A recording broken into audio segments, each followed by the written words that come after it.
Hi, I'm Lindsay. And I'm Connor. And I promise this is interesting. And boy, howdy, Lindsay, you've been working on this episode like crazy. I bit off more than I can chew. I'm going to be really honest with you. You've said that a couple of times, and I'm forced to believe you at this point. Yeah, I'm very lucky that I am dating a man like Connor because I had to ask if we could push back It's the when only time we we've pushed recorded back. this. Yeah. It's the only time we've ever had to do that. But I needed more time. Well, it looks like you've got an absolute Tolstoy-esque novel of a subject to cover today. One day I'm going to come on here with a very simple list. I know, and then Bullet points. I feel like I read a really long episode. Like my last episode was almost 7 pages. That's the longest one I've had so far. Yeah, and you were like, this is going to be an hour easy. 45 minutes. Yeah. And it'll probably get cut down to 40. Yeah. Because of all my yammering. Connor, you and I are filmmakers. Yes, we are, as we mentioned in the last episode, Yes. too. How do you feel about being a filmmaker right now, generally? Gosh, right now I don't. I'm not going to say I'm loving it. Pretty brutal moment for the industry. The industry is in a really tight spot for people who don't work in the film industry. We both live in Los Angeles, and the job scene out here is, I mean, it feels like there's a strike going on right now. It truthfully. does. Like it feels like things are shut down. Yeah. People aren't really working that much. People who are working on really small things. Yeah. And you and I have worked in pretty much every facet of the film industry as well. I primarily work in writing and development. I'm a screen and television writer. I got my MFA from the University of Southern California School of Cinematic Arts. I do have to mention it once an episode or they take the degree away. And I also love Bobby Kennedy, so let's bring that back. Yep. Also, we're going to start talking about Bobby Kennedy a little bit more. But so, yeah, I primarily work in like development and pre-pro, but I've also worked in production as an assistant director, as a script supervisor. I've worked in post as an assistant editor very early on in my days, and then realized I was bad at that job. So then was just working as a post coordinator. I've worked in distribution and marketing. I have worked in literally every facet of the film and television industry at this point. Yeah, so have I. I've worked in just about every single one of those as well. Yeah. Primarily, mostly editing at this point, but ADing, producing, a little bit of writing and directing. Connor can truly do it all. I have tried it all. I can do about 3 things. Connor can actually do everything. Oh, you're apparently a lovely script supervisor because you keep getting hired to do it. I am very good at script people supervising. People love having you on set with it. That is true. That is one of the 5 things in my life that I can do. But you would think, despite like all of this education and all of this time I've spent on set, I have not seen many of the beloved films in the world. So this week I set out to watch every Best Picture winner ever. Like in the history of the Oscars? In the history of the Oscars. Oh my good Lord. Dating back to the silent era. The first in 1929. From 1929 all the way up to 2024. Oh, yeah. 2025. Oh, yeah, brother. Yeah. Every single one of them. Now, I know we're going through a little bit of stuff right now in the world and in the industry. Yeah. What made you decide that this was going to be your subject this week? I overestimated how many of these movies I had already seen. I see. So I thought I'll probably have to watch like 10 extra movies. Not understanding that's about 100 movies total. Yes. Yeah. And I have seen about 20 of them. Ooh. So there were about 80 movies that I had not seen. And fun fact, most of the movies that have won Best Picture are about 3.5 hours long. They are. And most of them big are in ones. black and white. Yeah. Now, can you explain your methodology? Did you start at current time and work backwards? Did you start at the earliest and work forwards? I worked based on what was available via streaming service. Okay. Fair. I was like, whatever was easily accessible via my subscriptions, that's what I watched first. And it was easy at first. I was watching 2 or 3 a day. I don't have steady work right now. So Neither do I. I can watch these movies and then just write up a little report and that'll be great. Yeah. And I got overwhelmed very quickly. I'm sure. Because some of these movies are about 4 hours long. And after watching a 4-hour-long black and white war epic, I don't exactly want to sit down and watch Anora. So Yeah. after accessibility was no longer the primary question, I was just looking at log lines. What's this movie about? And I watched the ones that I was most interested in. Kind of drawn towards. Some of these log lines I could not care less about. Right. I'm looking at you, Patton. Let's talk about your favorite and least favorite log line. I wrote up like little reports on Oh, wonderful. Okay. all Well, of these let's movies. just get into it then. Did Citizen Kane make the top 5 list? No, I would not say Citizen Kane made the stop. But also, did Citizen Kane win? I don't even know. I don't think Citizen Kane won that year. Citizen Kane's kind of for people who aren't in the film industry, Citizen Kane is kind of a meme of a film where it's the movie everybody fucking talks about. people in film school talk about Citizen Kane because it's referenced in modern cinema so much. And it's honestly fine. It's an honestly just fine movie. Here's what I'm going to tell you. If a man tells you that Citizen Kane is his favorite movie, Run. he is trying to sleep with you. Run. And he has herpes. Don't do it. Don't do it. No, it's not. Take it from us. Ratatouille is his favorite movie. He Yes. relates to the little rats. And that's better. Yeah. So I titled this, What I Think of Every Best Picture Winner Ever. A somewhat detailed account of my opinions as a master of the craft of screenwriting vis-a-vis my MFA in screen and television running from the University of Southern California. I get an extra point. Ding. Thank you. So first and foremost, let's talk about Anora, the 2025 The most winner. recent winner. The most Yes. recent winner. Yeah. A spoiled rich kid marries a stripper. That's the logline that I came up with. I kept waiting for the Oscar award-winning movie to happen. You texted me when you watched this. I should have been putting it together. You texted me after you finished watching Yeah, I this kept movie. like sprinkling in like, oh yeah, I watched Mutiny on the Bounty, and you were Right. like, okay, weird. Why? Yeah. would you do that? Usually you're watching YouTube drama. I watched Anora, and I kept waiting for the Oscar award-winning movie to happen, and it just never did. Just never came. It starts off very slow, It does. It's pretty slow at the start. painfully so. I'm just like, okay, we're in a strip club. Cool. And what's frustrating about a lot of these movies, I'm probably going to make this point several times, is like you show us a soldier. We get a lot of information just from the uniform, okay? You also don't need to tell us, like, the Vietnam War was in 56 to 61, Right. and then he holds up a gun. Like, you're telling us the same thing over and over again. He's a soldier, he's a soldier, he's a soldier. Like, I get it. She's a stripper. She's a stripper, she's a stripper, she's a stripper. Oh my God, she's in the dressing room of the strip club because she's a stripper. Around get it. strippers. Oh my gosh. Yeah, amazing. Mikey Madison does bring a certain element of sweetness to this movie. And without that, I think the entire club would collapse in I a agree. pile of glitter and stupid. I think the whole movie hinges on her specifically. Totally. Her and the Russian guy that she meets along the way. Yeah, that relationship is interesting. It is, and isn't it? kind of simmering. I like that. Yeah, and to me, and we're going to probably talk too long about these movies because you and I both love this, but to me, their relationship is the most fascinating and I think the least utilized. Like, to me, it felt like Anora didn't go far enough in the dissection of that relationship, and that's where their nuance could have been found. Yeah, it stagnates. It stays at one place and it doesn't get deeper than that. And I think that's the point. I mean, you're in this superficial world. You can't develop relationships with people. She's a stripper. I think it's difficult to develop intimacy with somebody when intimacy is your job. You associate that with paying your rent. Like, that complicates developing relationships with people. Sure. But I craved something for me to latch on to. And that's the thing. What you just said, I didn't feel like that was the point. I didn't feel like that was what they were You trying to. didn't think that was intentional? No, that's the thing. It didn't feel intentional, whatever that was. You know, it felt like that was more of a kind of an accidental thing that was happening. I think probably just because those two actors had really great chemistry. It was very chemistry. well cast, Yeah, that movie. it was. I thought the acting across the board was great. I think as far as Sean Baker movies go, this is like definitely more narrative driven. Most of his movies are just a place. But I agree. I think Nora had some potential, didn't fulfill the whole potential of it. Yeah, that's how I feel as well. I was a little underwhelmed by this movie. Gotcha. Oppenheimer, the 2024 winner. Smart man makes big bomb that could end world. If you like those art installations that involve television sets looping clips of vaguely related imagery, you'll love this film.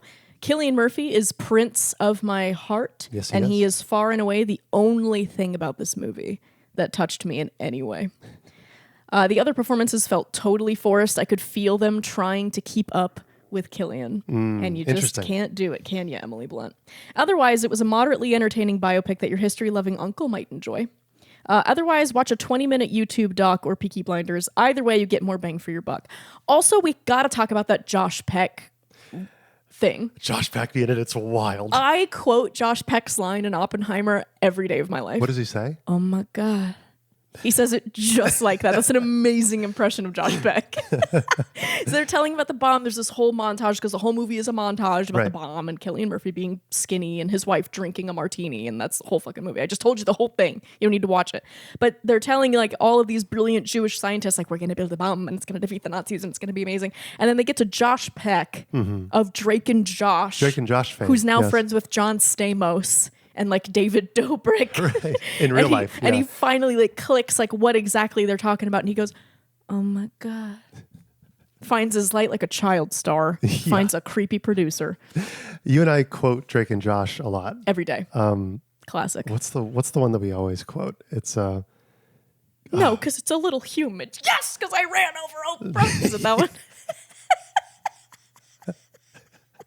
I'm sorry. I know he's a serious actor now, and he plays volleyball and whatever. Here's the thing. I like Josh Peck as an actor. And the modern stuff that I've seen him in, the contemporary stuff that I've seen him in, I've liked him a lot. I disagree, but that's okay. That's fine. I also liked Oppenheimer. So we disagree on that as well. I watched it it's about 4 or 5 months ago, and I was like, okay, this is... I didn't see a lot of this in the first time I watched it in theaters, which a theater viewing of that movie is very cool. It's an experience. It feels more... I know this is annoying film kid jargon. It is. We're going to be really annoying and really beret tipping this episode. And I'm very sorry about it ahead of time. I do think Oppenheimer is more of an experience than a movie. I would agree with that. Yeah. I can't watch Oppenheimer on a plane. No. You know, and like a good movie, I think you can watch anywhere. I watched some of these movies on my phone next to you in bed after you fell asleep. And it's still a movie. Oppenheimer is like a ride at Universal. Yeah, and I think that really lends to the question of like what modern cinema is trying to be and what it succeeds as, right?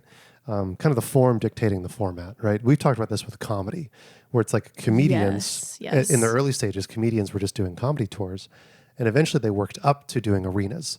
But now we have comedians who are working in immediately getting into arenas. And so their comedy is based around being an arena comedian, right? Like Kevin Hart. It's a lot different than just doing club comedy, right? Right. And I wonder if cinema is going through a similar kind of growing thing where, you know, it used to be you would go to the movie like Star Wars, and it was just, wow, it was so cool to watch in a movie theater. And now it's like, everything has to progress. Everything has to grow, right?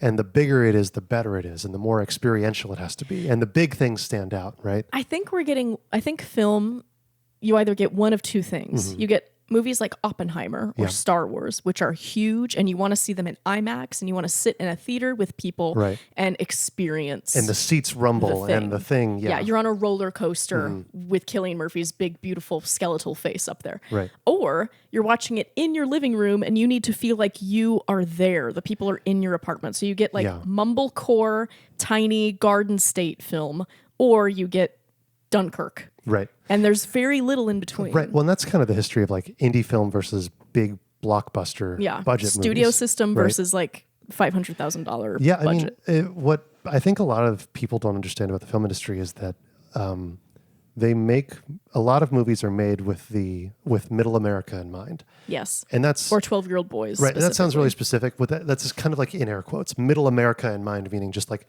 regular people who are going about their life. Not art house. Not art house people. Not a movie about nothing with people who speak French and German for no reason sitting on a roof smoking. Like no dad in Nebraska wants to watch that movie. I don't want to watch that movie. And it's made for me. And I will say another criticism I have, I love Chris Nolan. I do think he is brilliant. He's one of the best directors ever. He is in the top 10 contenders for sure. They are not movies for me. And they're not movies for women. And honestly, that's a really important thing to say. It's like, not every movie is going to be for every person. No. And like, not every movie has to appeal to women. I think you're missing out on a huge population. 100%. We make up half the world. But I mean, it feels a little silly to avoid us. But movies like Dunkirk get away with it because women weren't on the front lines as anything but nurses. Like, they weren't involved in Dunkirk unless they were pedestrians crossing the English Channel to pick up the boys that were stranded on the beach. So naturally, there are no women in that movie. But Oppenheimer, Interstellar, Memento, women are just like gems somewhere that like bounce off of the man's ego. Like, they're there to teach the man something about himself. Right. There's no complication or emotional depth there.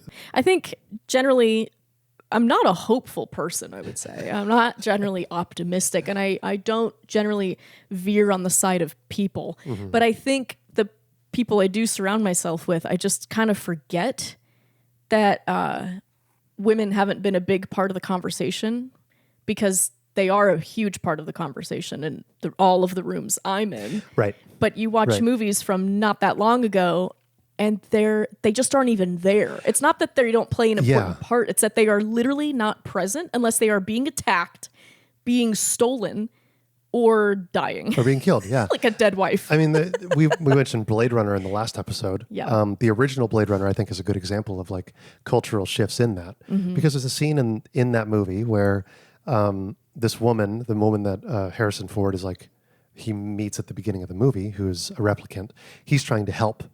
And she gets a little hysterical.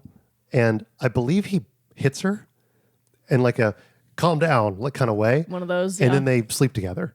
It's like, and the romantic music swells, and it's like, what? Yeah, that's all over up in here. I'm sure it's wild. I'm sure it is. Crazy. Well, there's that really famous interview of who was the really famous James Bond? I always forget his name. Sean Connery. Sean Connery, where he's like, yeah, you know, women get a little crazy. You just got to smack them around a little bit. What? You know, they keep just asking questions, and you just got to smack them around. Okay, like, to be honest, listen, if I'm freaking out about something and Clark Gable gave me one of these, I might calm down. But that's for a very select few number of men. Okay. yeah. Otherwise, I'm wielding a knife. But yes, I agree. I do think that Chris Nolan, I love his movies. I'm also his target demo. Dunkirk is one of my favorite movies. Dunkirk's great. It's great. But I do think that he is to cinema what David Foster Wallace was to literature. Yeah, right. That's a great. It's bro lit. It's bro actually. cinema. Yes. Right. It's that. Yeah. It's not. It doesn't detract from the artistry or the cinema of his work. It's just you're watching something and you know it's not for you. It's like if you were to watch Steel Magnolias, you'd be like, oh, cool. Yeah. There's nothing for me here. But anyway, like you don't have to take my word for it. We're going to talk about all these movies, and you're going to pick up on a couple of themes. I know this is going to be a long episode. I keep interrupting you, and we're just engaging in a lot of conversation. No, but I want you to. It's great. Okay, good. Everything, Everywhere, All at Once, the 2023 winner. A Chinese-American woman learns to love her daughter for who she is and apologizes.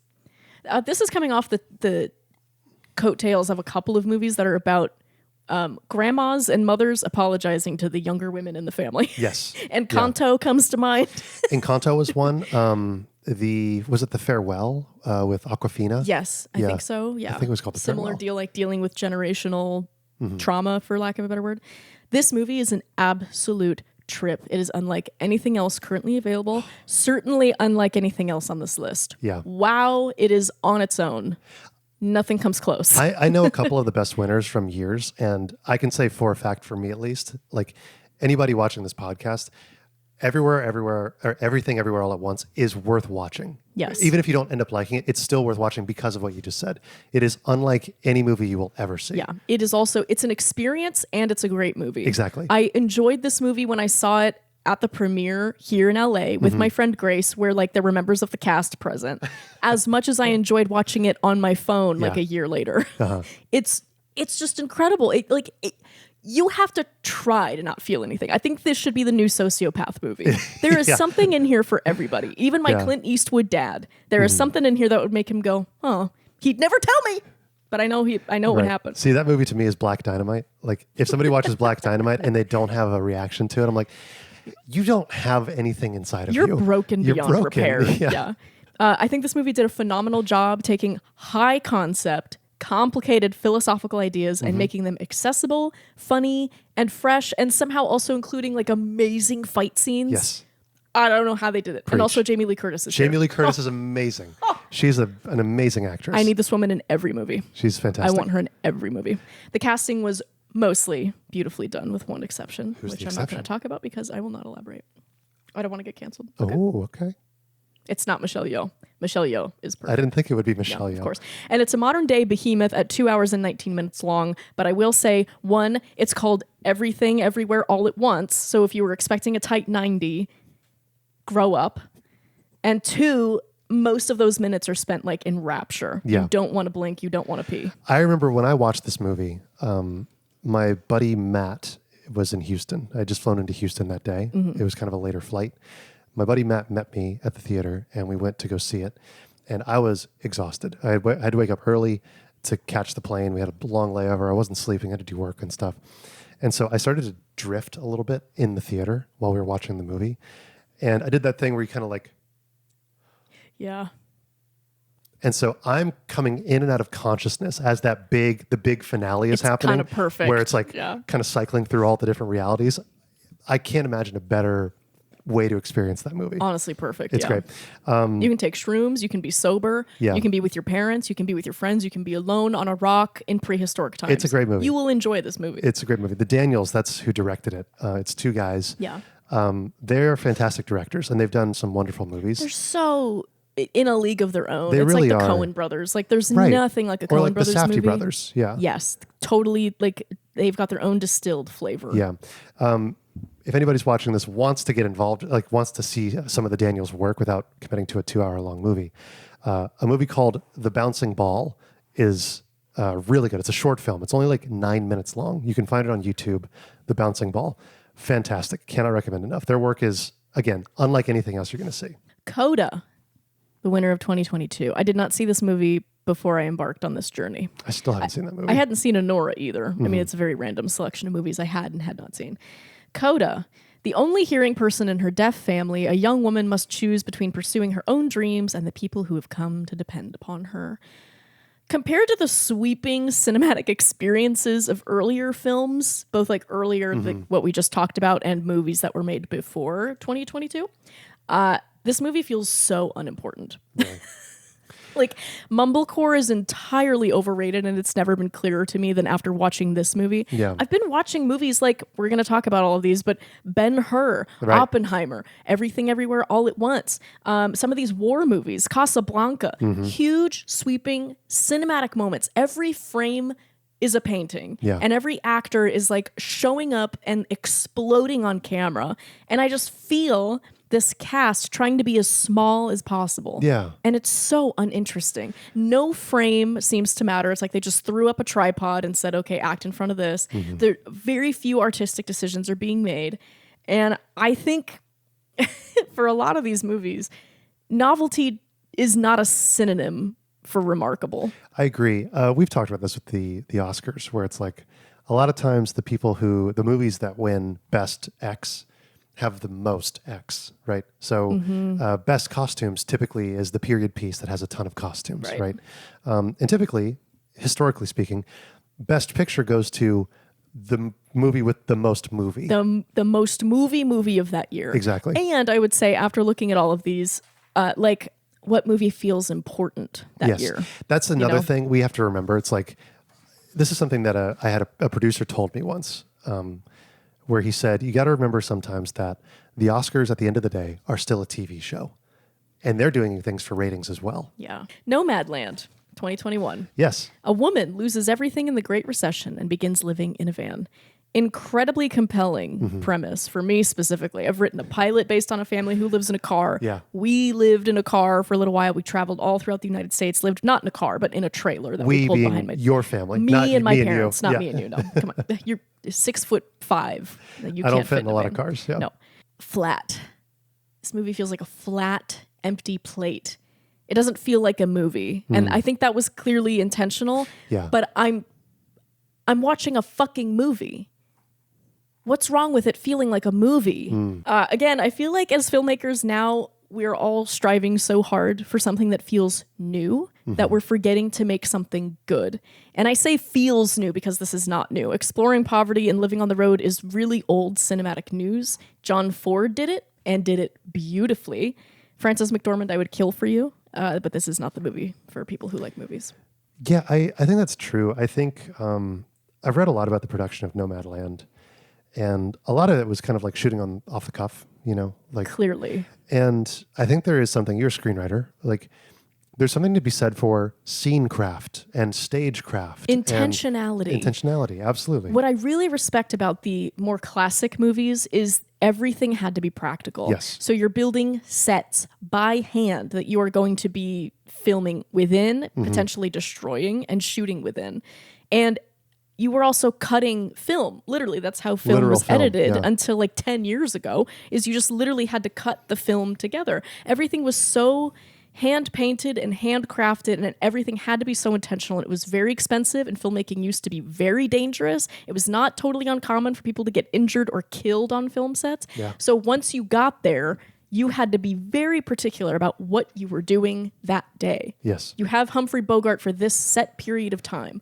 What are you going to do with him? Have him just stand there in a random beam of sunlight and hope that the film comes out? No. Everything was plotted ahead of time. And I think what you get from that is a 2-hour-long painting. Yeah, exactly. That's what you get. It's just full of intentionality. I want every movie to feel like it was made on purpose. Well, I think it's a response to kind of indie film becoming a broader part of the market, and the very like DIY focused kind of thing. And it's like I think people are forgetting. It's like, again, it's form versus format, right? I think people are seeing movies that they do love that are in that vein, that are solid, really solid pieces of work, that are independent cinema, that are quiet and slow but still intentional, and they're getting all of the trappings of it correct, but they're missing the soul of the piece, the actual internal fixings of the piece, right? And I think sometimes the quieter kind of mumblecore-ness of movies like Nomadland is that they lose causality. What we're describing is like actually a very American style of filmmaking. It is. It's very Western. That should be said. Well, not even Western, because French filmmaking goes directly against that. It's like they set something up, nothing comes of it. That's true. Set something up. It's edging. The whole time they edge you. Parasite. Parasite. 2022. Oh, what a movie. A South Korean family worms their way into the lives and wallets of a rich family, and things get weird. That's my log line for that one. Did you watch this movie in theaters when it came out? No, I didn't. I just watched it a couple of years ago. Okay.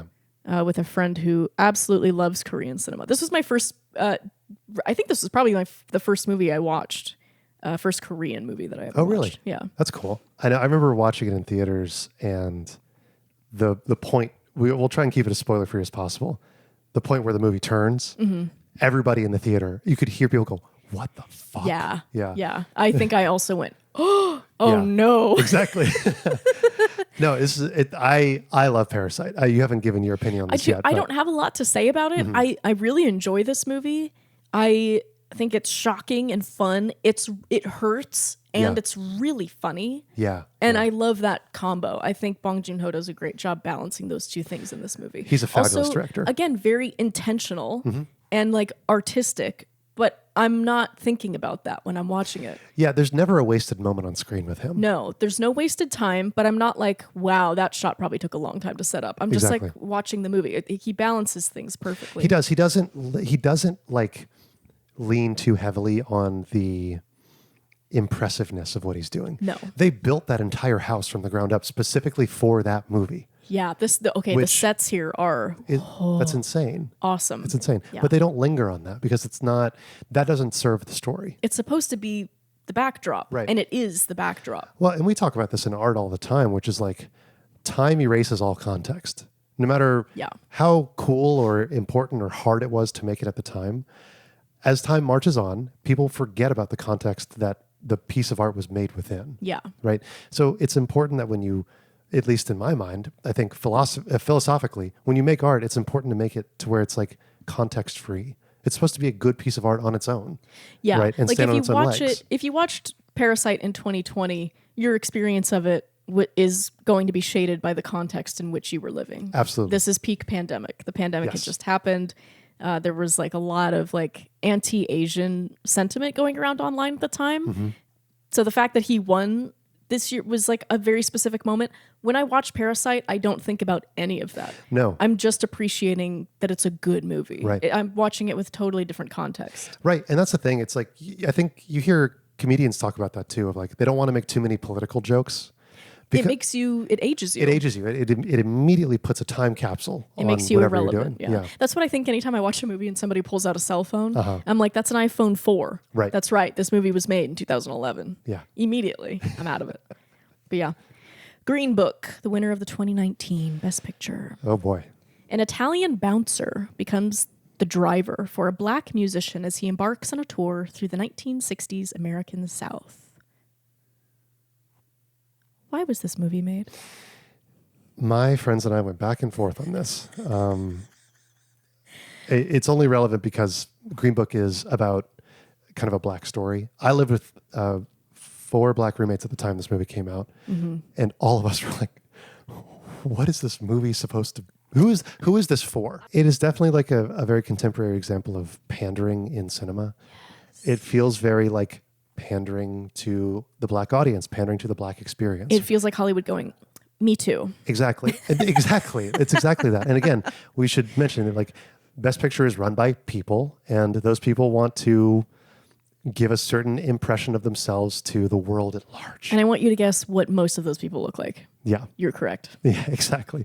But I do think there are really good black directors working right now that aren't getting the flowers that they deserve, right? Only now are people like Ryan Coogler getting the attention that they kind of deserve, I think. The Shape of Water, 2018. What a wacky movie I that know was. you have feelings about this movie, and as do I. I have feelings about Guillermo del Toro, like overall. Let's talk about it. But then here's the logline for Shape of Water for those of you who haven't seen it. A lonely woman falls in love with a fish. Yeah, that's right. That's all of it. That's the movie. That's 100% it. Pretty much. Yeah. How do you feel about The Shape of Water? So I think The Shape of Water is a very unique story. It's not like anything I've seen before, really. Or will ever see again. Or will probably ever see again for reasons that if you watch the movie, you probably understand. Guillermo del Toro is a director that I really do admire.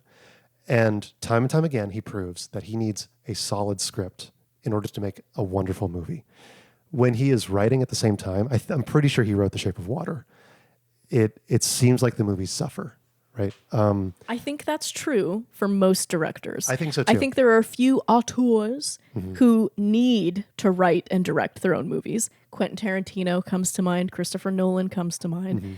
But I think those two skill sets are so separate. Yeah. You're really operating are. in totally different spaces. No, they and really I think are. most people end up being fantastic at one and kind of half-assing the other one. I agree. There are plenty of stories about people who have written scripts and then they get on set and their AD ends up directing the movie. I've been on some of those sets. I'm sure you've done it. I'm sure if I have. Oh, I've done it. I didn't get credit for plenty of award-winning films that I was working on. Yeah.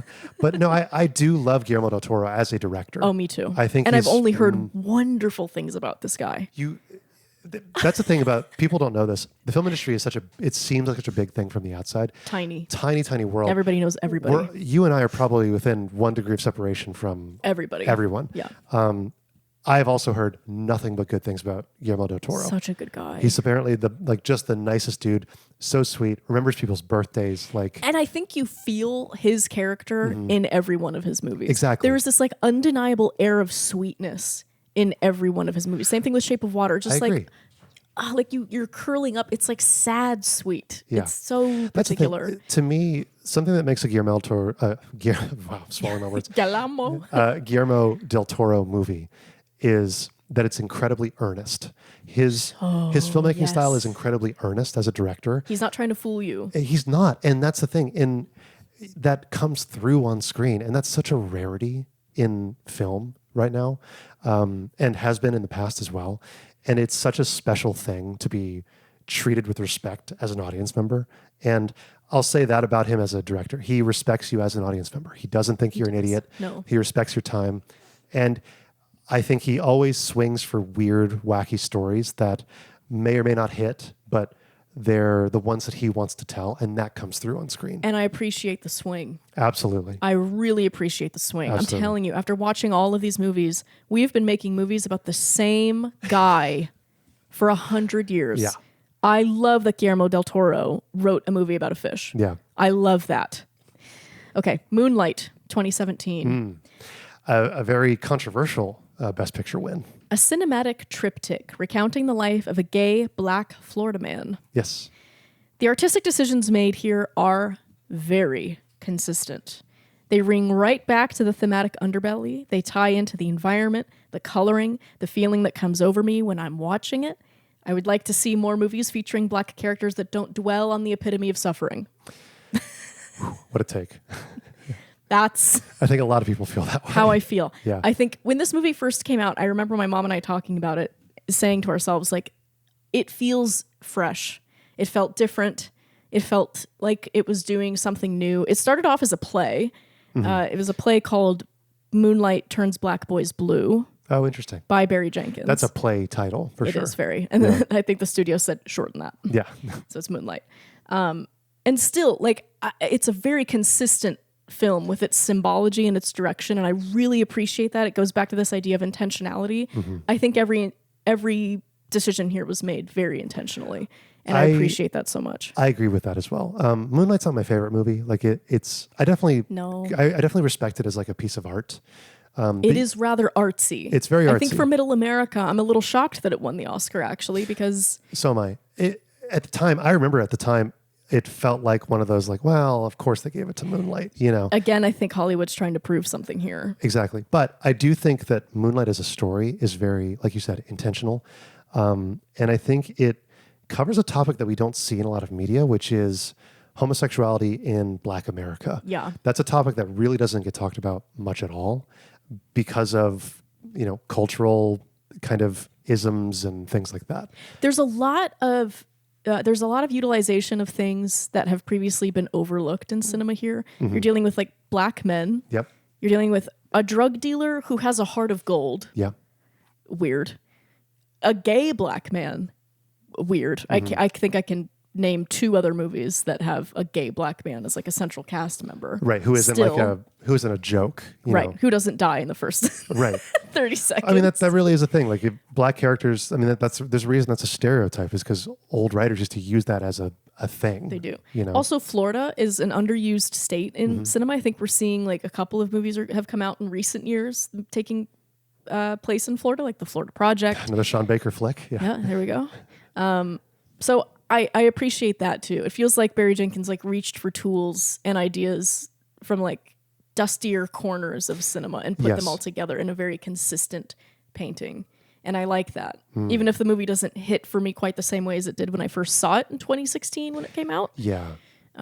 That's really well said. And that's kind of an interesting thing too, is like movies do hit differently the second time you watch them. It's the same thing with like books. You know what I mean? Yeah. When you read certain chapters of your favorite books, right? I just finished reading my favorite book, which is The Name of the Wind. Shout out to Patrick Rothfuss. Stop shouting people out. I love shouting people out. It's my favorite Gotta thing. shout us out. Growing the podcast, I can shout you out. But anyway, I read that book a long time ago, back in like 2014, 15 for the first time. And I read it like once a year, once every 2 years. And it's still one of my favorite novels of all time. Yeah. It's like a warm blanket. Yeah. Some movies have that. And Moonlight doesn't have that for me. I would not be surprised if Moonlight has that for a lot of other people. It is a beautiful movie in a lot of ways. It's beautiful. There are scenes in there that actually take my breath away. It feels very internal and personal and intimate. And that's how this movie has to feel to operate. Exactly. And I love the last scene. Dude, that last scene in the diner is like gorgeous. The peak of the movie for the me. Scene where Mahershala Ali is in the ocean with him. Yes. Is the score of this movie is gravy. Gravy on mashed potatoes. It's delicious. Yeah. Okay. Spotlight 2016. Journalists expose the Catholic Church for doing Catholic things.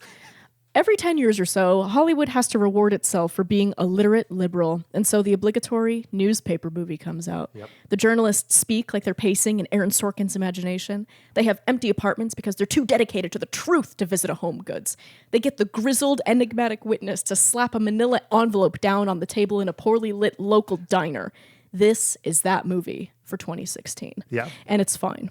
I suspect this movie struck a chord because a lot of people are Christian and they didn't know that this had been happening for so long. But if you grew up in Boston or as an angry atheist, this is old hat. Yeah. So if you want a movie that explores the hypocrisies of the church with a little more narrative color, I have recommendations. First Reformed, Mystic River, Song for a Raggy Boy if you feel like yourself, Jesus Camp, Primal Fear, 12 Years a Slave even. Those are List all goes on. Fantastic recommendations, I got to say. Thank you. Some deep cuts in there. Those are some really Primal Fear. Come on. That's great. There we go. That's great. You have anything to say about? I actually really liked Spotlight the first time I watched it, but not because it blew me away with its story or anything. I thought filmmaking-wise, I just admired the filmmaking. I thought the filmmaking was really solid. It was solid. You know? It's a solid movie. Tight editing is what I remember. That is true. And I really shout out that editor. I really respect tight editing on feature films. Editing well is an impossible job. Yeah. Editing makes the movie. I think Meryl Streep has come out and said this too. She's like, I don't think feature films are a director's medium, they're an editor's medium. I would agree. They have the power to pick your worst take or your best take. The only time that I have ever won anything, you can trace it back to like the best editor working in the industry at the time. Yeah. And that is 100% true. If the flow is off, if a take doesn't make any sense, if we're ruining continuity, the film makes no sense. You can take a top 10 script, director, cast, everything works. Bad editing, no one sees that Falls movie. apart. That's what Star Wars. That's kind of what happened to Star Wars. Really? There's I did not know this. the original edits of Star Wars. It feels like a schlocky kind of romance movie almost. Dude. And it was George Lucas's wife who came in and basically said, "I'm going to fix this for you because this is atrocious," and she solved it, and now we have Star Wars. It's like Women it are would have amazing. been god awful otherwise. You can find some original cuts of it, and it feels like a sitcom almost. It's like Luke comes in, he's like, "Gosh, I just want to go on an adventure." Like, you know what I mean? Gee whiz, I sure wish I could visit the moon. Like it feels like a scene out of Cheers. Like it's Okay, I love Cheers. Cheers is great. Don't bash my boy Ted No, Danson. Cheers is great. But yeah, I think the reason Spotlight got so much attention and people don't recognize it for what it actually got their attention for is its editing. Yeah, The I story agree. is good. The acting is very solid. I love Mark Ruffalo and everybody else in this movie as well. I'm kind of forgetting the Michael cast of. Keaton's in Michael this. Keaton, yes. Oh my Every gosh. movie with Michael Keaton, I will say, as much as I don't love this movie, I think any movie with Michael Keaton is worth watching at least one time. I agree. Just to spend time with Uncle Mike. The Founder, so good. But yes, I think the editing is what people actually like about this movie. I agree. And I think that's something that is... Editing is more nebulous of a skill and a thing to appreciate than acting is, I think. And it's something that's very misunderstood. Yeah. And so I think that's what got Spotlight kind of over the edge for some people without them realizing it. I think that's a very good point. Thank you. Birdman, 2015. Birdman. Michael What- Keaton had a good couple of years here. He did. He was going on a run. A former A-list movie star tries to re-spark his shambling career by starring in a Broadway play. Michael Keaton is one of the only actors I can spend 2 hours up in the nostrils and still feel totally focused. Yeah. We are literally up here with him. Oh, This yeah. is where the camera is for most of the movie. There's a couple of It's like shots where he's it's holding the camera. really up in there. I really like Birdman. I love Birdman too. It's shot to look like a one shot. It's is. not, but it is shot to look like one, and I think that serves the movie so well. I know a lot of filmmakers try to do the one shot because Yeah. it's just a feat. It's something to do. It's why men were racing to the center of Antarctica. It's just to be the first to do it. But I think it actually serves the narrative purpose here. And that's the important distinction is that Yeah. so a one shot is when they're trying to make the movie look as if it's done in a single take. Yeah, without which, as cutting. you can imagine, is very difficult. It's very hard. No, it is really hard. And it requires a lot of VFX work and a lot of planning. so much planning ahead of time. But when you see it serve the narrative, it's very unique and it's very cool. The most recent example I can think of is 1917. I Yes. thought it being shot in a oneer really added to the narrative because Very it's much like worked. these two men trying to do this one thing in one day. It feels right? like you have a clock ticking in the top Exactly. screen. It's of the always film. going. And you're like, oh my God, he has to go faster. He has to go faster. It keeps the tension alive. Exactly. And it's the same thing that it's doing here. You're watching the psychological deterioration of an older actor past his prime. And he's just grappling with himself. And you Yeah. are up in his business for 2 hours. As And- his world falls apart. yes. Yeah. And only an actor as good as Michael Keaton can carry a movie like this. I believe it was Alejandro Iñárritu who Yes. directed that one. And Yes, he is he a did. fabulous director. Wonderful artist. Wonderful. I'm pretty sure he did a Harry Potter movie. He did. yeah. He did the first dark one. He did Deathly Hallows. No, not Deathly Hallows. Sorry. The one before that, I Prisoner think. of Azkaban. That one. Is the yeah. one he did, which set the kind of dark tone for the rest of the Yeah. series. Killer cast in this movie too, Birdman. Yes. Oh my gosh. Emma Edward Stone, Norton. Edward Norton, Zach Galifianakis makes an appearance. Dude. Yeah. And everybody is so good. So good. Top Delicious. of the game. Zach Galifianakis is an amazing stage manager. When I was a So stage good. manager, I was like that. Were you? Stressed out. Yeah. The pipeline from stage manager to first AD is a straight line, and it's very short. Oh, here's a fun movie to talk about. 12 Years a Slave, 2014. A freedman is kidnapped and sold into slavery for a certain length of time. We talked about this movie last week on my episode with Bass Reeves. We did. Yeah. It came up. It goes without saying, if you haven't seen 12 Years a Slave, heavy movie. It's not a delightful Sunday morning coffee kind of movie. Definitely, I think every American should watch this movie because Yes. of how it's a true story, right? Isn't it? It is.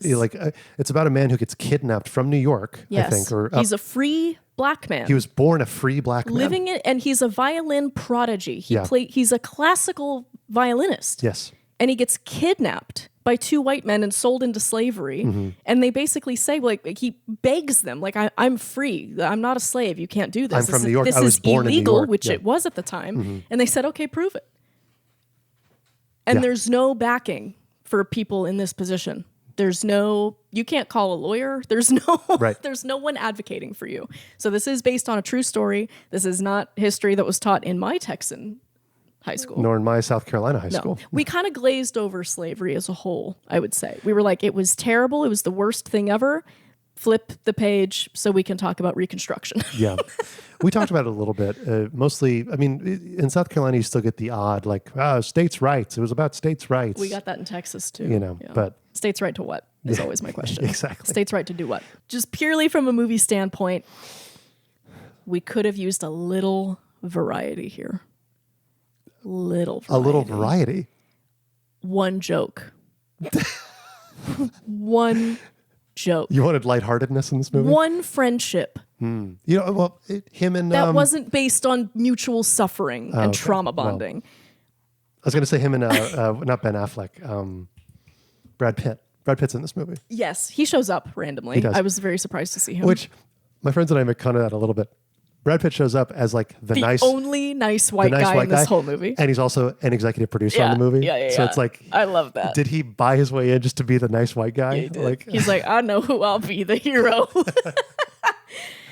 I think tragedy hits so much harder when 5 minutes ago you were laughing and now the character that just made you laugh is getting hit. I think it would have hit even harder and the fuse would have burnt a little slower emotionally if we had a little bit more variety of emotion playing in here. I do think you make a good point, which is, this is a concept that they talk about in writing a lot, which is like, you need to give a breath.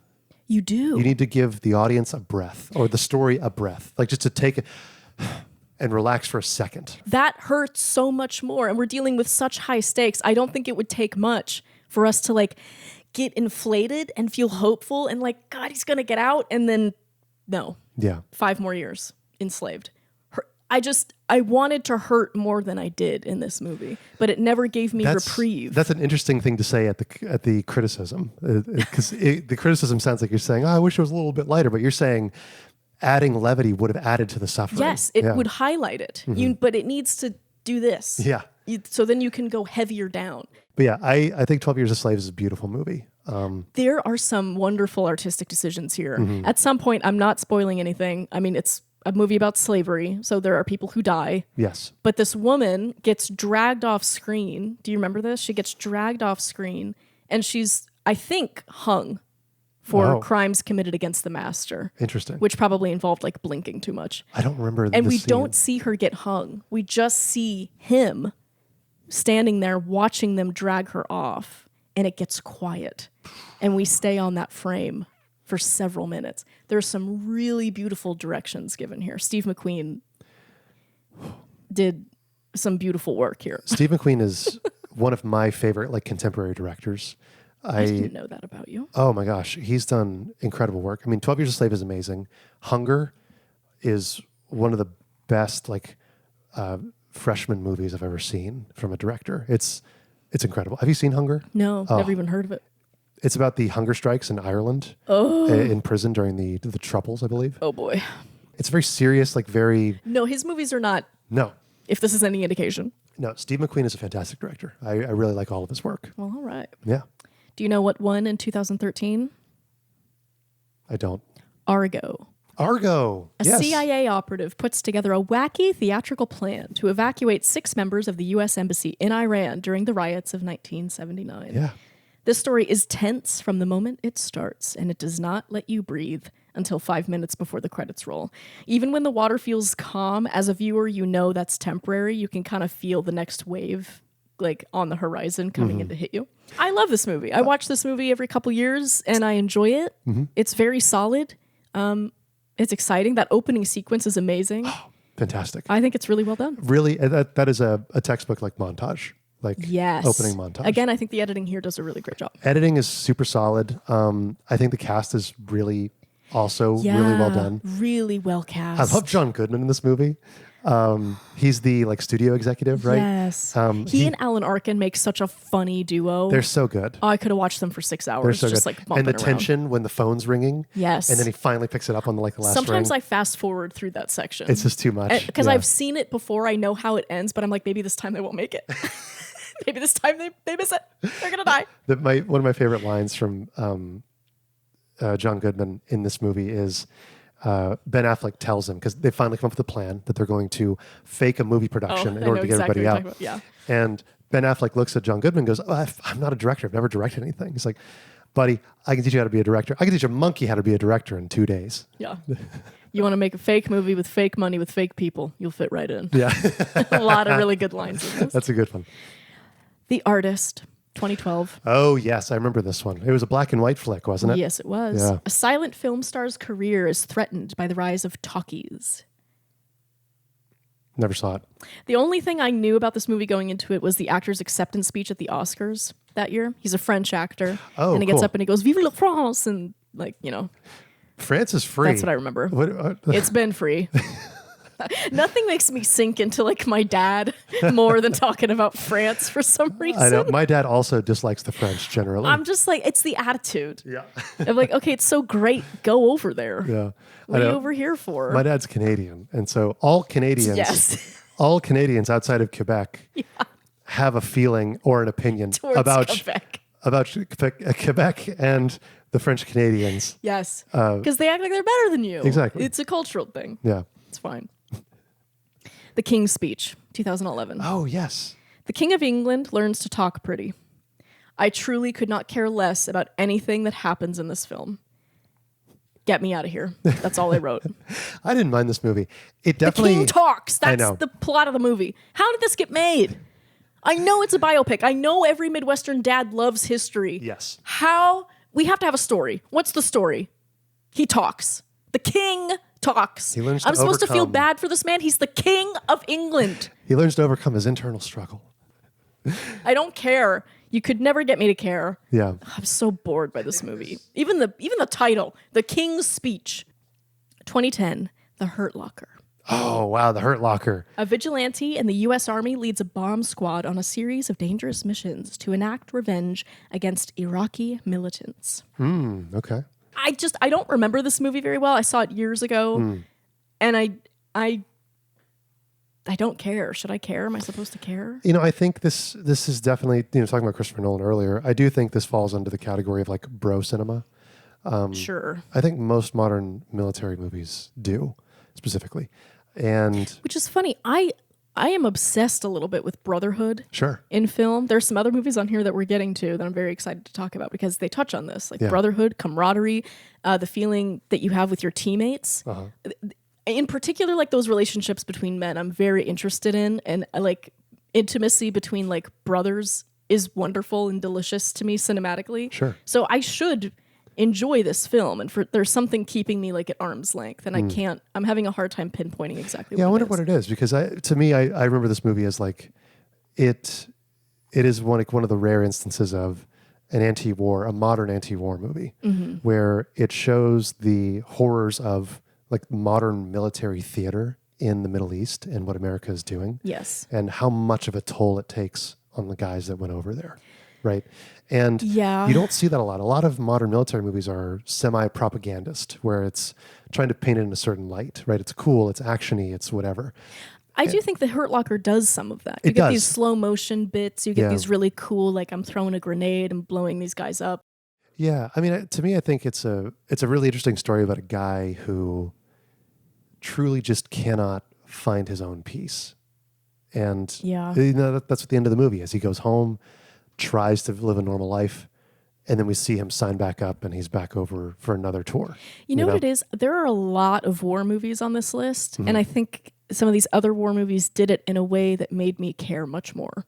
I don't know. There's something missing in this movie for me. It's missing like a beating heart for me. Interesting. I can't find a door. I feel like I'm in a hallway, and there's no door out of the hallway. Do you think that maybe the feeling that you're lacking could be related to the context of this list and having seen other war movies on this list I as think well? so. I think I have just seen so many war movies in my life that the Hurt Locker doesn't even Right. come to mind when I think like Right. best war movies. Like in a vacuum, it's probably really solid, but compared to all of the best war movies of each year, I it's- think that's fair, yeah. Yeah. And also, like I've watched a lot of war movies, so Yeah. I don't know.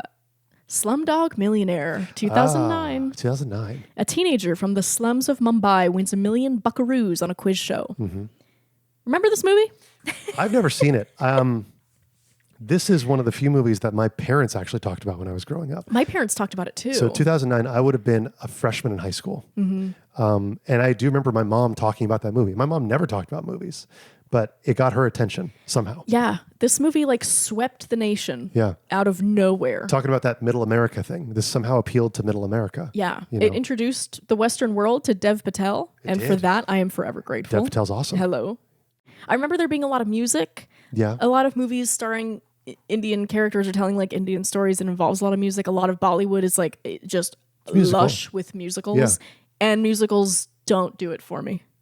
They don't really do it for me. So either. I don't, but I really don't like them. 2008, we got a really good one. I know well, hold on. 2008. Yeah, what do you think? It's either 2008 or 2007 is No Country for Old Men. That's the one. Okay. Josh Brolin finds a bunch of money and wants to keep it. Yep. Amazing that this came out between The Departed and Yes. Slumdog Millionaire.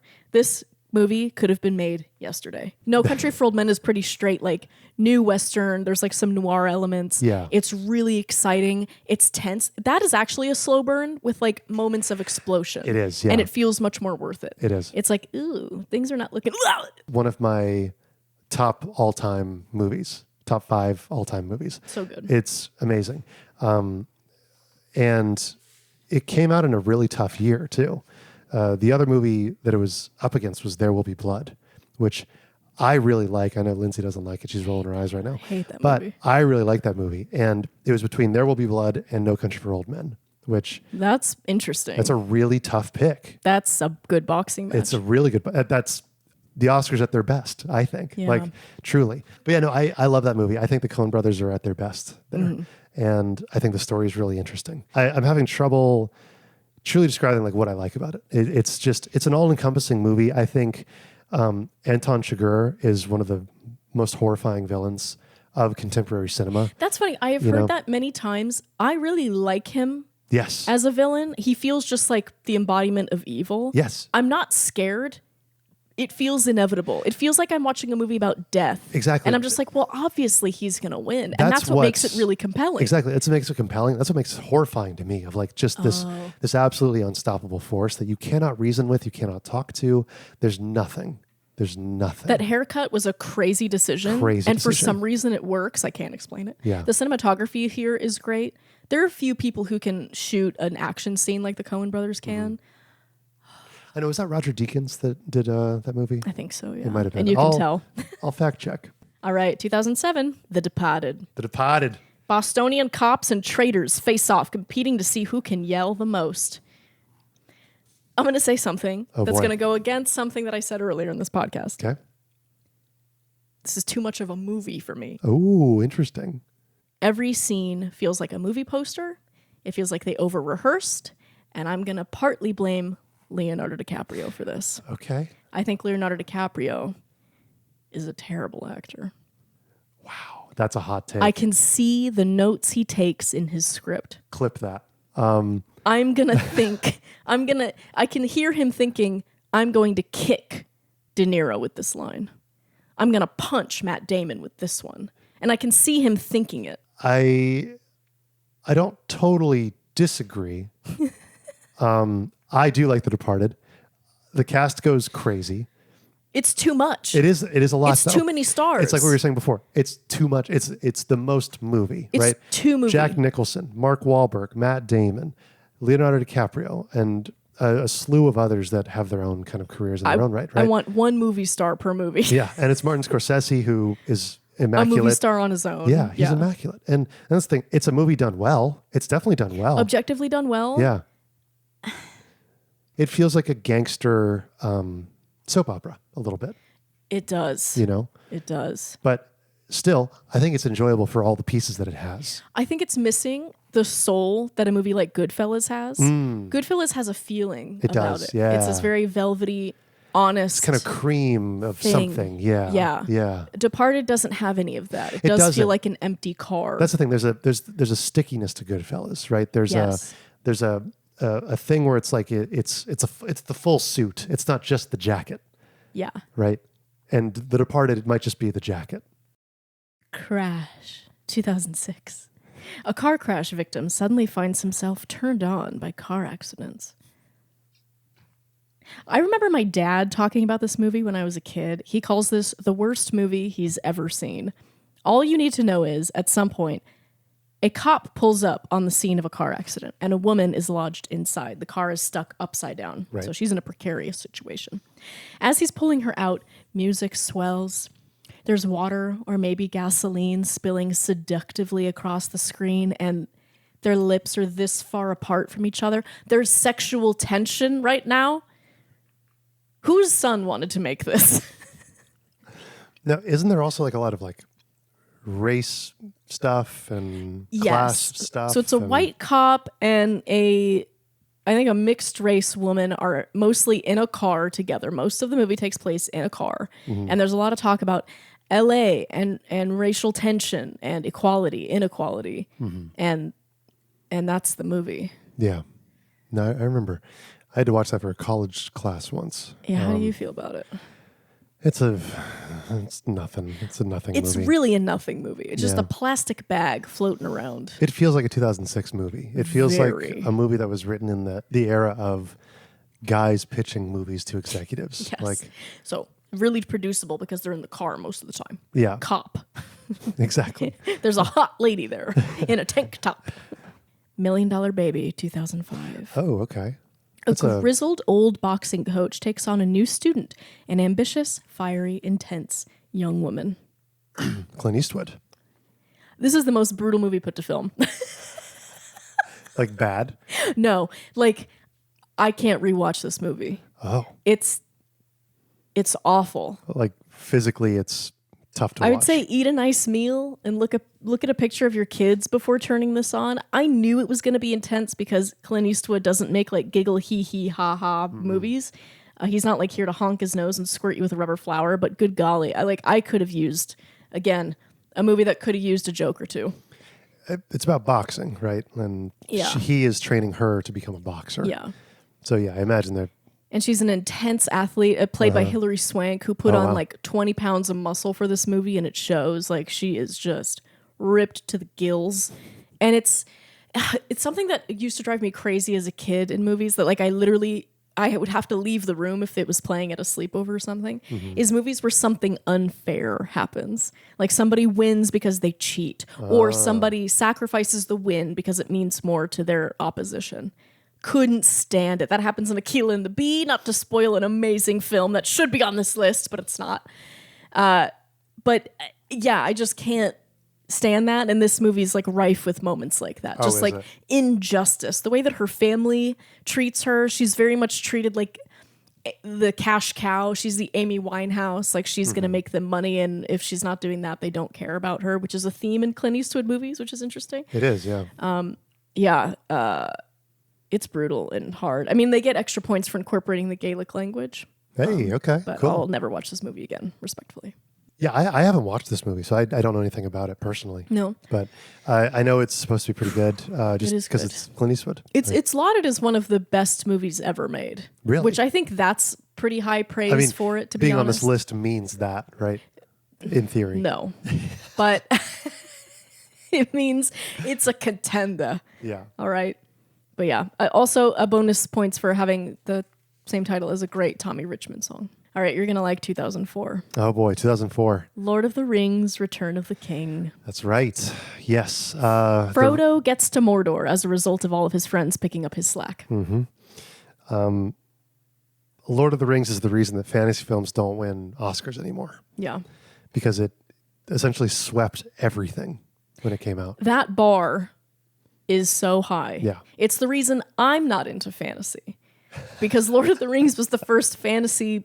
I read The Hobbit when I was in middle school and just fell in love with it. Yeah. And I read Lord of the Rings, Fellowship of the Ring right around the time I met you. I just really? finished that book. Okay. Grew up watching the movies, loved the movies. It was one of the few movies that like the whole family loved. My dad loved it, mom liked it, I did. Like, Which that's a hard thing for a family to like one movie. oh, it's so hard. Everybody's got their tastes and opinions. Yeah, but that movie's a buffet. There is something there for everybody. It really is. And it's fantastic. It's just wonderful. Viggo Mortensen is just incredible, and the attention to detail that Peter Jackson put into every single one of these movies in this trilogy is pretty much unmatched. Yeah, I mean, and that's truly kind of the beginning of the end of the era of practical effects. Like a lot of the effects are in camera and practical, where they have to make the Hobbit characters look smaller than the human characters or the elf characters. Right. And they don't use visual effects for a lot of that. They use forced perspective, right? Yeah. They use built sets. They use all the tricks of filmmaking at their disposal to make the movie happen. You know? And that's something that Ian McKellen talked about when they were creating The Hobbit, which obviously those movies just came out a few years ago. They're much more recent, so they had access to more technologically advanced filmmaking methods. Yeah, and so for a lot of it, Ian McKellen was acting to a green screen and like a puppet, essentially. right, a tennis ball on a stick. And he broke down on set one day. He was like, "This is not what acting is. Like, I need a person here." And it's very touching, and like you see pictures of Ian McKellen acting with like nothing and no one. Yeah. And you're like, yeah, this shouldn't be it. This is not it. Yeah.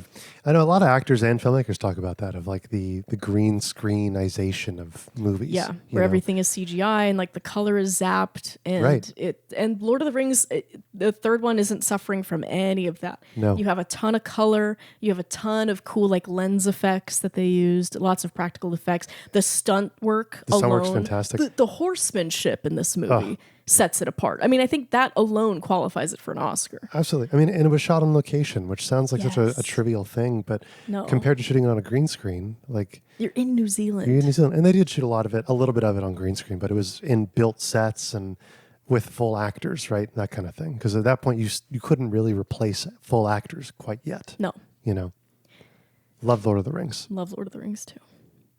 Chicago, 2003. I never saw this movie. Two very hot, murderous women await trial in 1920s Chicago. The play is better. That's all I have to say. That's, what's his name? David Mamet, isn't it? Chicago? Yeah. No. He wrote David. Didn't he write Chicago? I don't think he did. You want to Google it? Let's Google it. I don't have my phone. My phone's over there. Chicago's a musical. Yeah. Which tells me that David Mamet absolutely did not write it. No, Bob Fosse and Fred Ebb. Okay, David Mamet definitely wrote a play that is an American city as a title. I don't doubt that he did. I don't doubt that he did either. Sorry, I haven't seen Chicago. It's a musical. It's a musical. Interesting. It's play. I saw this play on Broadway in like 2015, and it was great. Yeah. A musical in person is much more fun.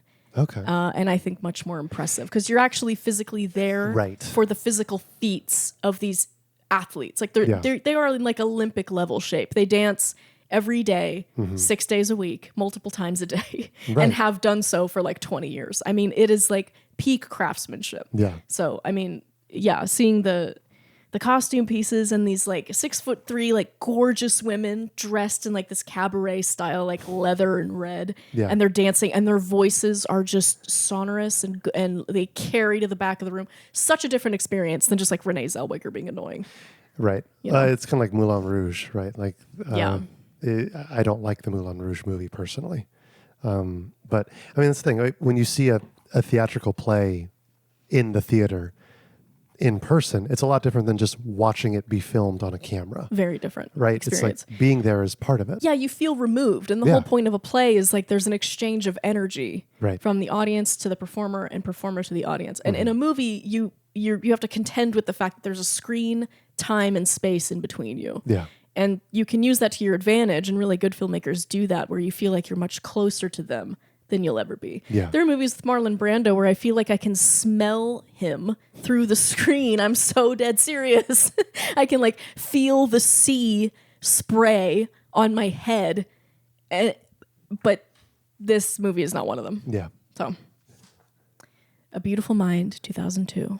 Russell Crowe? Yes. I always get him and the other one confused. Are there two Russells? No, there's one Russell Crowe, and then there's another actor who looks like Russell Crowe. I'll put a picture of him up on screen. Doesn't matter. Gerard Butler. Gerard Butler. That's it. Yes, I get the two of them confused. They look alike. So often. I would say one of them is a better actor than the other one. I would agree with that as well. Yes. A schizophrenic math genius struggles to separate reality from imagination. Listen, I watched this when I was 18 in a Psych 101 class, so it's okay if you imagine a country bumpkin saying this. Too much math. Too much math. Nothing. Not even Russell Crowe in a tweed suit with an Elvis curl can make me care about math. Make you interested in math. I know he's breaking barriers. I know he's helping us evolve as a human race despite impossible odds. I don't want to watch it. I'll say I don't want to watch it. Just the log line really is enough information for me. Yeah. Yeah. How did you feel about The Imitation Game? Even worse. Because we don't have Russell Crowe in a tweed suit and Elvis curl. All we got is Benedict Cumberbatch. Right. And I'm not one of those girls who's into Benedict Cumberbatch. That's honestly... All respect to 2011 Tumblr, but... That's a green flag personally for not me. I remember watching Beautiful Mind, and right before the halfway point where they start introducing the psychiatric stuff, I remember thinking like, where's this movie going to go? Because I didn't know anything about it. I went in totally blind. Yeah, we did too when we were watching it. I mean, we were watching it in a Psych 101 class, so I assumed at some point we were going to find out like there's some psychological thing here. Yeah. But yeah, it's about this a genius mathematician who is schizophrenic, and one of the telltale signs of suffering from schizophrenia is a difficulty in telling like what is real and what is not real. Yes. And what's hard is a lot of times you can have like hallucinations of like varying degrees where you hear things and you see things that are not actually physically there. Yeah. But you are hearing them. It would be like if I'm talking to you right now and my mom came in and said, "Who are you talking to?" That would send me into a spiral so quickly. Yeah, that's the thing. And I think what we're seeing, again, a lot of times movies that win awards are the movies that did this for the first time. Novelty is Oscar award winning. Absolutely. Yeah. And I think this is the first time where schizophrenia is shown on screen in a very respectful way. Yeah. And a very realistic way, from what I understand. Yes. Right? I mean, I think that's part of the reason that our psych teacher showed it to us. She showed us a couple of movies where mental health and mental illness was portrayed in a way that like saved the dignity of the person suffering from it. It wasn't like a punchline. It wasn't like their weak point necessarily. It was one facet of their complex personality. Right. I think this movie does that well. The math is just the thing that's keeping me. I'm here for the schizophrenia. The math is isolating me a little bit. Put that on a t-shirt. Here for the schizophrenia, left because of the math. We're sticking with Russell Crowe. Gladiator, 2001. These movies came out back to back. That's crazy. Russell Crowe had a run, didn't he? Yeah, he did. You and I watched The Gladiator recently. We did. A general turned battle slave sets out for revenge against the corrupt, bloodthirsty, and apparently malnourished Roman emperor. They made Joaquin Phoenix look so awful and grim in this movie. Gaunt and terrible. Just the Grim Reaper. I mean, he looks rough. This was made for the autistic man in your life, is what I wrote. I don't think that's incorrect. I mean, women were surprised when men had opinions about the Roman Empire and knew about the Roman Empire. But every man is like that. And I think it all harkens back to Gladiator. It does. I think it has root in Gladiator and Russell Crowe and being Maximus Murilius. Yeah. And fighting for Marcus Aurelius, you know. I think the thing that is most appealing about this movie for me is the display of gorgeous masculinity. Yes. Russell Crowe is devout to his wife. He avenges his wife. A beautiful, I think she's a princess, technically, or like an empress. Whatever to she be. is, yeah. It comes on to him the entire movie. That's her entire character is, please sleep with me. I love you. You're Russell Crowe. And every other man in this town and village and world looks like Joaquin Phoenix. Right. So please sleep with me. And he goes, no, my wife. You know, like he struggles with it, but he says no. Yeah. And he avenges her. He's devout. He's a good friend. He is gentle enough to whittle those tiny little wooden horses. But like beats a tiger to death with a wooden spoon. Like, he's incredible. It's an incredible display of masculinity. Yeah. And that's my favorite thing about this movie. Yes, and it's an incredible display of filmmaking as well, I think. It's very impressive. It's Ridley Scott. I Ridley don't think Scott we can at expect his any best. less. Yeah, Yes. at his truly. best. I think Ridley Scott's a hit or miss director. Which is interesting because you see the scope of some of his movies. You're like, how could this ever be unenjoyable? But, Exactly. And then Napoleon comes out and you're like, oh, that's how. Yeah. I know there's a really good clip of Russell Crowe talking about the opening scene where they're going through that battlefield. Yes. Right. Oh, it's so great. And he said he was having trouble getting into the scene a little bit. I think I'm remembering this story right. And Ridley comes over to him and he's like, I want you to look at a bird. Just find a little bird in this sea of just destruction. And then have a moment and watch it fly away. And he does that. And it's immaculate. The subtlety and the acting in that singular kind of moment. It's a beautiful character introduction. It's brilliant. It tells you, you learn a lot about that character. You kind of learn everything you need to know about that character just from those like 10 seconds. How he's dressed tells you his station. Yes. How he looks tells you that's a good looking man. Right. And then he's like beautifully gentle with this bird. Yeah. And you're like, that's Maximus. And that's the thing. It's respecting your audience, right? It's Yes, understanding again. one, how to tell information, how to show information to the audience, and also trusting that they're smart enough to understand what it's supposed to show. Yes. Right. And whether or not they recognize it on a very like first level plane, or if they kind of internalize it and carry that with them through the movie, it doesn't really matter. It's still there and it's still solid. Yes. Right. This movie does suffer from a few traps that a lot of movies fell into in the early 2000s, namely slow-mo. Yes. We have some slow-mo. The speed ramping and slow-mo of the time. Yeah. Which anytime it comes on, you kind of can't help but laugh. You're like, I remember we were just testing some stuff It's a little goofy. It's a Yeah. little silly now. Or like the overlay. We see this in The Godfather too, where like Marlon Brando's mustache becomes a tree. Yeah. And at the time, I guess that was probably pretty artistic, but it's so silly. Because everything is supposed to reference like 2001: A Space Odyssey, where an ape throws the bone and then the bone spins in the air and then becomes a spaceship. And it's like, okay. Yeah, we get it. We get it.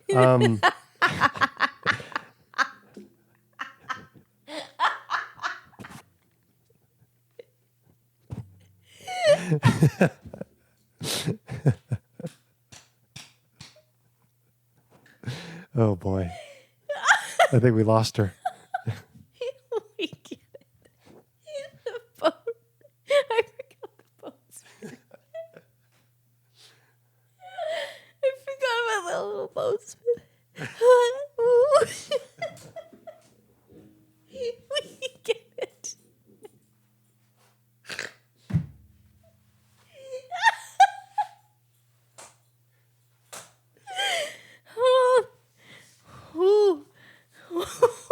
It's getting hot.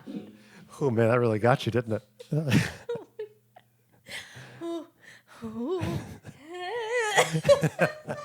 can't let it go. I can't let it go. While you're laughing, are you aware that this movie has one of the most expensive VFX shots to date when the movie originally came out? Which shot could that be? Is it with the tigers? No, everybody assumes it's with the tigers. So it is with, remember the guy who bought him as a slave and Yes. trained him to be a, Wait, Yes. that's right. so his gladiator like owner, the guy who taught him how to be a gladiator. Yes. Right. Kind of his mentor. His mentor in the movie, I forget his name, but the actor who played him, died partway like towards the end of production. And they had to spend an ungodly amount of money at the time to recreate his face exactly for one scene. Yeah. They just needed him for one more scene. And you can kind of tell because he gets killed off screen and you kind of see actions of him like behind the head to where Yeah. you can't see his face. You Yeah. know? But at the time, it was some of the most advanced VFX work for recreating a human face that had ever happened. And it totally holds up. Totally holds up. It's pretty amazing. There's that happened in another movie too. I think with Troy, an really? older actor played the king of Troy, and he died midway through production. Oh, wow. And they had to visually Like they had to do tricks, basically. He was like all. I think at some point there was some talk of him being a hologram or Sure. This is obviously beyond my pay grade. I'm not a visual effects artist at all, but this is just so prototypical production work. Yeah. Just somebody died in the cast and we're towards the end of production. We can't recast him. We can't reshoot. Right. What are we gonna do? Just solving problems, putting out fires. Yeah, that happened to Sopranos too. I think season 2 or 3, the actress who plays the mother died like halfway through the season, and she wasn't supposed to. That character was supposed to live a little while longer. Yeah. But they had to CG replace her for a couple things. Yeah, it can be very expensive. Oh, God, especially for TV at the time. Yeah, jeez. American Beauty, 2000. American Beauty, yes. A perfectly functional American family lives in the suburbs and quietly sleepwalks towards mass suicide. Thomas Newman's score on this is embedded in my bones because I listen to it every time I sit down to write. Thomas Newman is my all-time favorite composer. Okay. He is a big fan of gentle piano. Yes. Thomas Newman also did the score for 1917, a movie we talked about a little earlier. Yeah. He also did it for Finding Nemo. Okay. Isn't that interesting? Yeah, that's really good music there too. So he also, but we've all heard that piano. Da, da, da, da, da. It's so good. Yeah, this movie is very eerie. Kevin Spacey stars as the morally gray protagonist here, and that is hard to watch. Knowing what we know now about Kevin Spacey, yeah. The only thing I'm thinking about when he's on screen is, it's you. You should be in jail. You're currently doing things for which you should be in jail for. Right. Literally the time that he's accused of doing things is during the shooting of this movie. Yes. Yeah. And it's weird. I know everybody's lines on this is different. Like, when do you separate the art from the artist? And I think with people who populate Hollywood, we have to make that decision every day. Yeah. Like, when can you do it? There are some artists that I can't do it for. John Lennon can't. I mean, I think it helps that I don't like his music very much. But like, I can't listen to a John Lennon music being like, oh, dude, like, peace, and know that he beat Yoko Ono and like be fine with it and let it go. Right. That just makes me angry. That's kind of the weird thing about working in Hollywood is if you wrote off everybody who at one point either hurt someone, was awful to somebody, or committed a crime, you would write off most of the people that can either hire you, work with you, work for you. Like, you run out of people really quickly. You do run out of, and you make your circle very small. Yeah. And I think when you work in the film industry, you have to decide pretty early. It's like, that is the outside world, and I choose to have that kind of distinction with the people that I surround myself with. Yeah. Like, my friends don't commit crimes. My friends don't hurt people. All of us are living with like severe flaws that we have to like learn how to live with. We're all kind of living with an angry gnome, an angry, stupid caveman gnome who just wants to come out and do evil, awful things to the people around us. And it's our job to keep him inside as much as possible. Right. But that's easier some days than others. My gnome wants to stab. I want to stab bureaucrats. Yeah. That's and government my gnome. employees. Yeah. Yes. And you'll notice I'm not in prison right now. Yeah. So I haven't done it. I've kept my gnome in the box. Although she did get escorted off the premises of the LA County Parking Administration My mom doesn't office. know about that. We'll cut that out of this episode. But you know what I'm saying? Yeah. Like, some days it's easier to manage. It's like with type 1 diabetes, not to draw everything back to diabetes. But some days you could eat the same thing every single day, do the same exercise every single day, and your number is going to be different because your body is different that day. It's the same thing with the angry little gnome inside. And we all have to decide what gnomes we're willing to live with. What fellow gnomes are we willing to befriend? I can deal with egotistical, for sure, all day. I can deal with that. Raping little boys, I'm going to have to draw the line there. I don't want to watch a movie with you in it. But yeah, drawing attention back to American Beauty. Aside from that really huge pothole in the middle of the movie, this movie does capture something hyper-specific, eerie, and real. It speaks exactly to the time in which it was born. I think it's so perfect that this came out in 1999 and won the award in 2000. It feels like it arrived exactly when it was meant to. And I think it benefited from that greatly. So I give it several hundred forehead kisses for that. It's a great movie. Hi, this is Lindsay in the future. And Connor, also in the future. We yapped for a really long time about the first 20 winners of the Best Picture. Almost 3 hours about just the first 20. Yeah. And by the end of it, one camera had died and I had melted into my chair and Connor passed away. Yeah. So we're actually coming to you from the afterlife. But all of this to say, we had to split this up into a couple of different episodes. So we know how to talk about movies. That's the one thing we can really, really just yap on about. Yeah. So anyway, that was the end of that episode. And we'll see you next week when we talk more about movies. Stay tuned.